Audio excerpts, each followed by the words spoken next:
What's going on, y'all? Welcome back to another episode of Lazy Sundays with Dionte and NiJa, bringing you everything we wanted to bring to y'all throughout the week.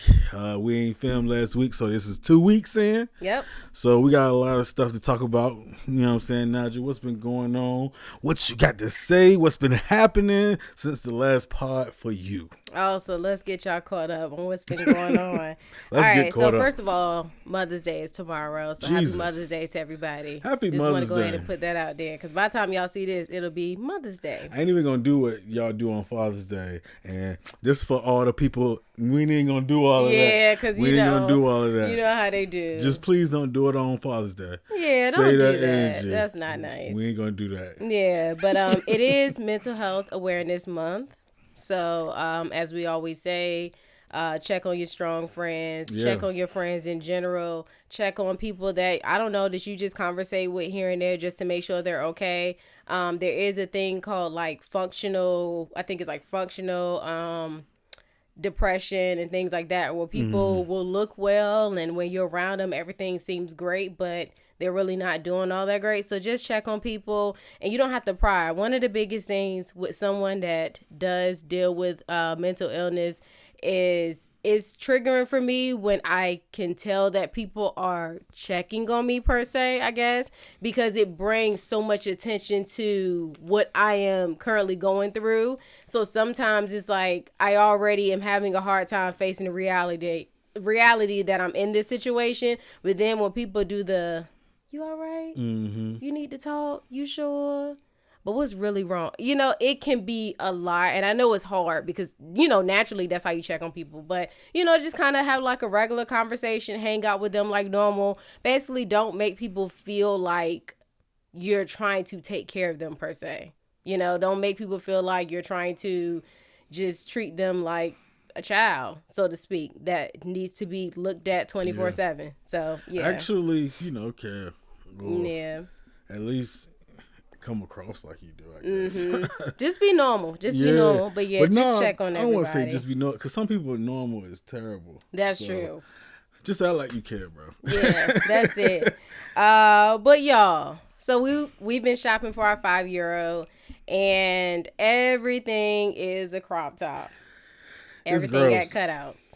It's gross. It is. Man, as a dad, it's kind of weird because it's like, let me say this. My kid is 5. She's kind of tall. Mm-hmm. So with that being said, she's wearing clothes that I guess older girls would wear. But again, I guess the age frame for a lot of these girls is like, what? 6, 7, 8. Yeah, because it's like middle school. She's in the girls section, her size, so you get that large like range of like elementary to like mid, maybe like 5th grade, 6th grade-ish kids that are normally in that, you know, sizing or whatever before they move up to juniors. So the clothes are, you know, for older girls, but these sizes, because older girls, I was one of those girls that was in 8th grade that could fit an extra small still and not necessarily in juniors yet. So it's like they make crop tops for girls, you know, because you're older, but you're just small. So, we're getting a lot of crop tops and cutouts, and we're like, we can't put our 5. Well, we personally, I don't blame anybody for, like, if that's how you dress your child, like, knock it out. Like, I feel like some stuff still looks age appropriate. Like, I've seen little girls in crop tops, and depending on, like, the whole entire outfit, me and my best friend were just talking about this, it doesn't look too mature. It looks like, oh, this is cute. You know, she looks nice, you know, but the ones that come all the way up here and she got a slick bun and her baby hair is done and she got on big hoop earrings, it just be a lot for me. No, so I'm not really into, I guess I look at like crop. I guess I'm more, how I always seen like crop tops and that type of stuff, bikini and all of that stuff is more something that you start to do when you get around high school. Yeah. And even then, it still feels kind of risque. It's just like, kids these days, I feel like they growing up way too fast as is. So it's like, yeah, she don't necessarily need a crop top. Get that shirt with the teddy bear on Exactly. it, bro. You still watching little kid cartoons with teddy bears and all that stuff. We don't need to be doing all of that. Yeah, you do not need no gold hoops. It's just really not. I always thought that was weird. People dressing their kids up like adults. Yeah. Let these kids live, bro. Yeah. But then also, last thing, y'all, that we've been dealing with this week is a lot of like high-end brands or like well-known websites, depending on like particular brands that they carry that's considered high-end, they won't allow you to return or exchange them. One of the things that I noticed, whenever Essential releases like a big collection or whatever, they do release some with PacSun, and you can't return it or exchange it with PacSun. It's just, that's it. If you get the wrong size, oh well. If it's stained, oh well.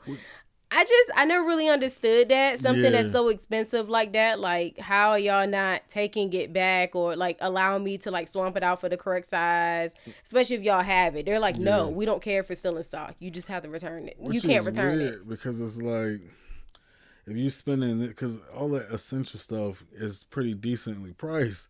So it's like, if I'm going to spend $60, $80 on a t-shirt or more, like, I want to bring it back if I get too small a size or too big of a size. Because that stuff run kind of like oversized anyway. So so you don't know. An extra large and be like, damn, this shit feel like a dress. Exactly. Like, so it's like, I just want a different size. Yeah, they don't care. I always thought that was weird too. What? Just the whole, even when stores would be like, we only would do exchanges. Yeah. I guess, you got to do store credit. Yeah. Like, you forcing me to still. It's like what? I want my money back. For? You don't have literally anything else for me to buy here. I don't know. Maybe it's just us. Maybe we the only ones that care about stuff like this. But bro, because it's black. So annoying. All this shit annoy black people in general. I'm positive. Especially when it comes out money. We like, no, I want my money back. All of it. Because that made me not want to buy it, bro. No, it does. It does make you second guess. Yeah. Don't make me want to buy this shit, man. Yeah. I wear a white tee. I'll eat a white tee before I buy some shit that I can't return. Like, what do you mean, bro? Anyways, let's get into these topics, y'all. Because first of all, people losing their mind. People been lost their mind. Y'all gotta leave these comedians alone. We're in a new simulation, brother. Somebody ran on stage. Well, his name was Isaiah Lee. I think he was like in his 20s. And he ran on stage and tackled Dave Chappelle. And they folded ball like some new dry clothes. Bruh. I thought you was about to say New Balances. I was about to say what? Your New Balances fold up. New Balance is actually kind of strong. They're hard to fold up. I love my New Balance, but anyways. You just worked in a way to talk about how much you love your New Balance. I do. I love them. Anyway, they're great. Dude tried to tackle Dave Chappelle. He stumbles back. I don't know if he actually went to the ground or not. Mm-hmm. But then I guess the guy tried to get away. I don't know. I just seen a lot of people rushing on stage. They beat the brakes off that boy. Yeah, his arm was all like this at the end of it. They beat him good. It was a nut about this big. Oh, What was the point? It just didn't make any sense. What was the reason? As they say, everybody ain't playing. Everybody is not playing. Y'all gonna stop running up on people and thinking that everybody just gonna be like, oh, it's all right. Like, no, it's not okay. You can't run up on anybody. No, honestly. You can't do that. Like, stop doing that to people. You run up on me, I'm gonna punch you in your face. And I think his bail is like 30. Don't get me lying. It's up there. He ain't getting out. That, so bro. I see you at your court date. Yeah. That was just a waste of time. How you get beat up by comedic legends? So, did you know that a horse can take drugs, but like drugs? What kind of drugs? Meth.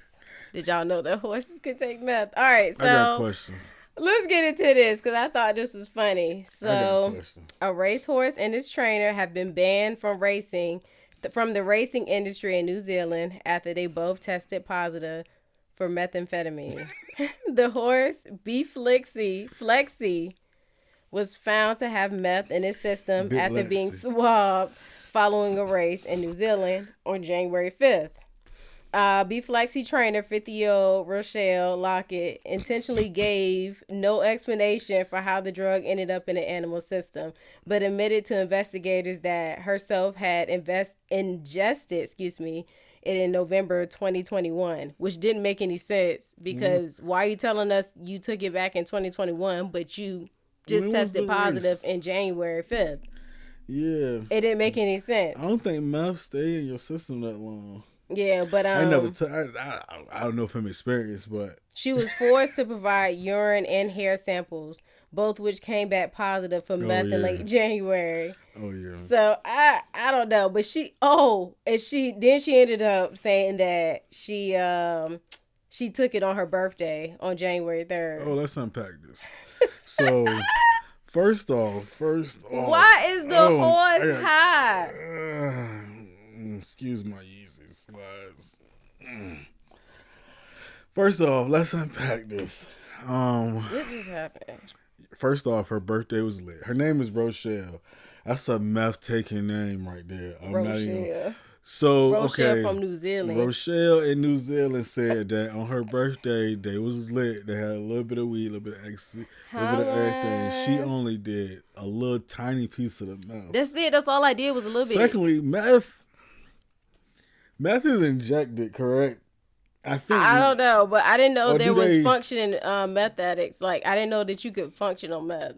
She won a race on a horse. The horse tested positive too. That was high as hell. How did he get it? Because he said, put it right there in that big vein in my knee. Bro, your horse was high enough. He was like, you not about to turn up today without me. Like, what? Give me some of that. What meth do? It probably make the horse like super. I don't even know what meth does for people in general. Maybe it made him super like focused, and he like, and he's just running super fast. And that's how they won. Yeah, and that's what he did. And his eyes was just like this the whole time. And it was like, oh no. I ain't never seen a horse with these eyes. You got cartoon goofy eyes. He said they swabbed the horse. So they had to open the horse mouth. Because we're going to get the swab, sir. Swab. Open your mouth. You two, what have y'all been doing together? Swab. And they both came back. Her and her horse. That's embarrassing. And now they banned. She can't race no more. Because your horse is on meth. Low key, we should probably call the fucking police. Your horse is on meth. That is just ridiculous. Come on, man. Your horse doing drugs. Where's Peter when you need him? That's more than Peter. Like, so you probably should be happy with the ban. Because it's like, bro, you got a horse high, bro. Like, on some real drugs. Like some real drugs. How did it... Bro, this horse was lit. And it was I don't think these type of drugs last in your system too long. For maybe like a week or two. So your horse had just been high. Yeah. He may have been racing high. They was just out of their mind thinking they was riding across rainbows. I don't know. And the whole time, Rochelle, you got to stop, girl. That's crazy. That's why she got banned. I don't feel bad for her. Rochelle be turning up. That ain't my kind of turning up, but... Hey man, do you? But as y'all know, it is wedding season. Is it? Yeah, it is. Y'all gonna be hearing about a lot of wedding stories that's gonna come out. There's another one that I just thought about. Maybe we'll say that for the next pod. I got a wedding story. This California couple went viral for their $500 wedding ceremony. So listen to this, y'all. So, she got her dress off of Shein. It was $47. The couple in question, Kiara and Joel, was able to chop down on the cost for the main ceremony by utilizing an area off of the the highway. I was like, where did they have this wedding at? Yo. Okay. Black people love stopping in with what? Because we be reading ahead. Anyway, so they had it off the Angeles Crest Highway. They had it off of exit, freeway exit. That's nuts. I don't know. But, so they didn't apply for a permit. So what they did was they invited roughly like 30 to 40 family and friends. That many people showed up to this shit. Yep. And the guests, leaving them only to having to pay for the guest chairs and the wedding arch. That's it. And then it says that some of their like family, I guess, and friends paid for the flowers and the cake. Bruh. So yeah, and then the guests had to pay for their own refreshments. Where they get refreshments at? They underneath for overpass. This was at the reception. Oh, so they had a reception at a place. Misty Lounge in Ontario. Oh my God, that's gross. Yep. Misty Lounge sound like a dive bar. So either that or like that's where they had it at. A very terrible Applebee's. So tell me this: would you go to a wedding if someone is like, "Hey, bro, you can come, but you got to pay for your own food"? It depends on the situation. Like if I come and if it's on something like, hey man, we ran out of stuff, but the bar got some stuff you can, then I'm weird about stuff like that, obviously. But if it's some stuff, I'm pretty sure they had 30 to 40 people show up. So these 40 people literally know y'all cheap as F. Like y'all got to be the cheapest. This sounds like as if 30 to 40 people showed up, then and generally everybody understands that y'all do this. You get it. Everybody understands that you cheap. Don't expect nothing else. You're paying for your own stuff. You come here. So she got her dress off of Shein. If you ever order anything from Shein, shout out to you. You're a real one. Shein be having some good stuff. But just saying. But she ordered her dress off of Shein from Stardust. That lets you know she won't plan. She like, look, I'm not doing all of this. I don't blame her. Me personally, yeah, I'm not a $500 wedding girl, but I don't blame people for being like, hey, you can get it done. To me, it shows that you can get it done. You don't have to spend a whole lot on your wedding. Let's say if you don't want to spend a whole lot and you only have a small budget, you can do it. Like, you can. I'm not even going to sit up here and try to shade them because, honestly, I feel like if you don't want to spend a whole bunch of money, then go ahead, take $500 so you can have a whole wedding. Like, ask your family and friends to help you pay for your cake and your flowers. You good. You ain't got to do nothing else. You ain't got to have bridesmaids. You don't have to have groomsmen. I mean, no, you don't have to. You probably would want to. And I'm pretty sure the people that helped them pay for the cake and all that stuff was probably people that's like, y'all really not about to make this extremely ghetto. We're going to at least have cake. I don't know. And because, bro, that's just terrible. Like, I understand being cheap and doing what you gotta do, man, but that's just like, I feel like this wedding should have been on that show for the people like that's like, I guess not the extreme couponing show, but I guess it's a show like that, or is that the same show where the people be super cheap? Yeah, it's like they using one piece of the toilet paper at a time. We taking baths in the real jacuzzi. MVPs. That's how you budget. Gross. No, that's how you budget. It sound like they still had a decent wedding. I can't knock them. Sound like they had a decent wedding. If you can finesse it to where you can save a couple hundred to a couple thousand beans by making people bring their own food and alcohol, then by all means. I've never been to that type of wedding, but in my opinion, I'm like, damn, should I make it open bar or should I make it a cash bar? They like, don't even worry about a bar. Just bring your own alcohol. Don't worry about a bar. Just put that J right on the table as soon as you get there. Put your bottle lick right there. You won't need much. Bring your own bottle. It's a community bottle. That's it. All I'm providing is the cups and the plates. Y'all can bring the food I might not to even my do that. situation. Somebody might be bringing it. You might be having to hold that Jane over. That just looked real crazy on camera. It did. But whoa. You know how people just giving you a shot or just telling you Megan Thee Stallion, what she say?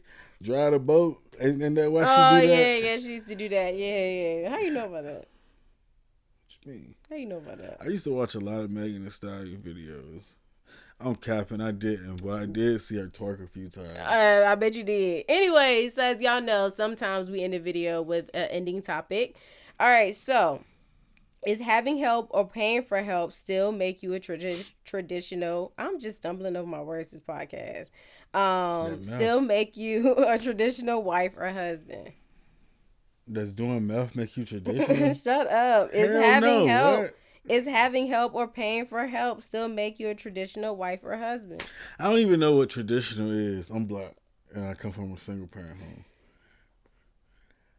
Nothing about my life with it is traditional though, because they try to take the black man out of the household. Okay, listen, that's like, a different pod. Meet me on the Third Eye podcast. What society tries to make you say like traditional. You got some people that come into stuff be like, oh, I want a traditional setup, you know, barefoot and pregnant, yada yada yada. But even in like, you know, today's day, like millennial marriages and stuff like that, how we're not so traditional. Some people feel like if you are, like if you have a nanny, if you have a cleaner, or just one of those things, that doesn't still make you traditional. Like you're still not taking care of home, so to speak. Do you feel like that? No, because that's what's getting taken care of.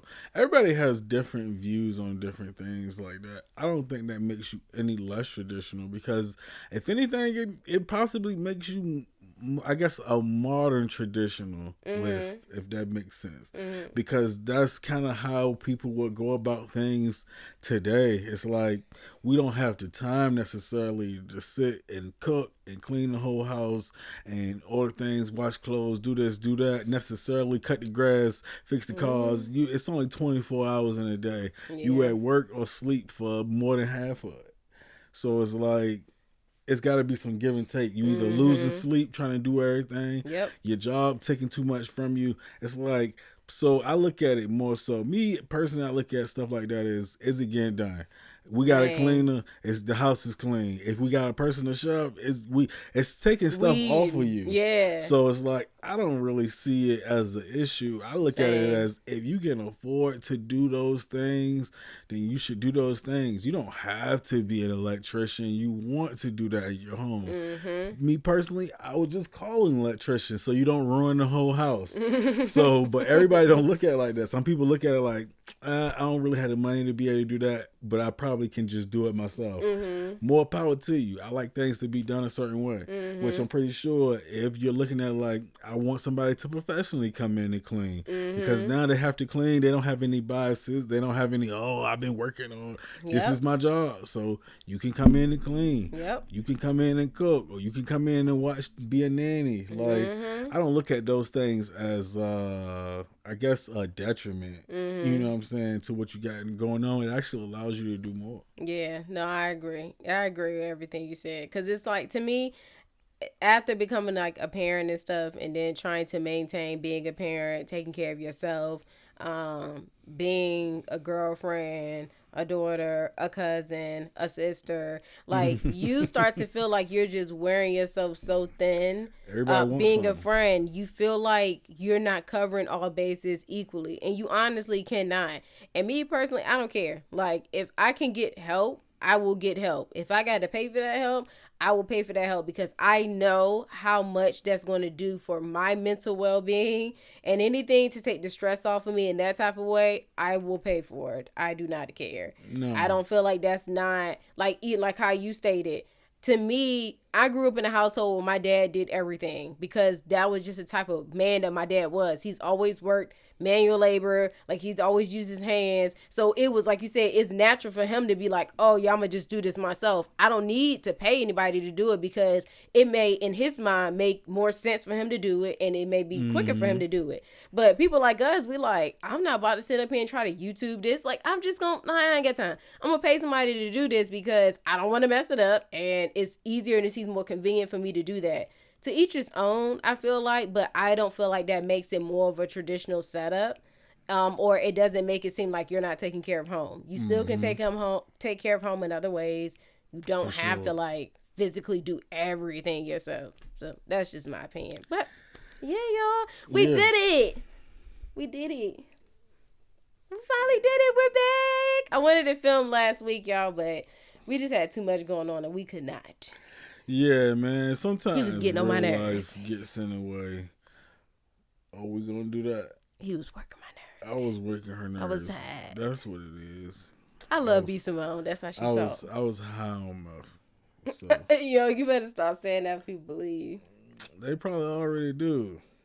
There's some people that's gonna see this and be weak and be like, "Remember that time?" No, I fucking don't. And with that being said, we will see y'all in our next podcast. Man, we got videos dropping all the time, man. Check us out. I'm lying. We don't got videos dropping. We don't. See us on Sunday. We might drop something during the week, but see us on Sunday. Bye, guys. I'm gonna cut all that out. Yeah, you almost knocked the damn mic over. The fuck was that?